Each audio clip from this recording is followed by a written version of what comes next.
Nirespeto naman daw ng PNP ang resulta ng investigasyon ng MLF tungkol sa engkwentro sa Mama Sapano, pero may ilang puntong pinuna ang pulisya. Partikular rito ang alegasyon laban kay PO2 Christopher Lala na nakapatay umano sa 4 na miyembro ng MLF na natutulog sa moske at sa isang sibilyan. Ayon kay PNP spokesman Chief Superintendent Generoso Serbo, inamin ni Lalan na may napatay siya habang tumatakas. Nasa survival mode na raw siya matapos mapatay ang mga kasamahan niya sa 55th SAC. Kung tingin daw ng MLF na dapat panagutin si Lalan ay dapat silang magsampa ng kaso sa korte. Itinanggi rin ni Serbo na ginamit bilang human shield ng ilan nilang kasamahan ang mga nasawing SAF trooper.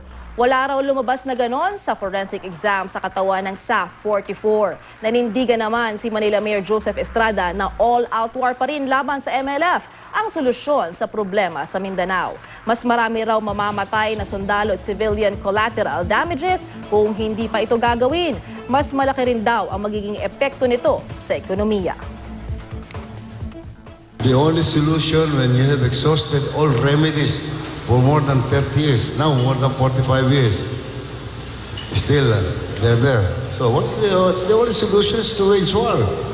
Are we going to wait for another 30 years?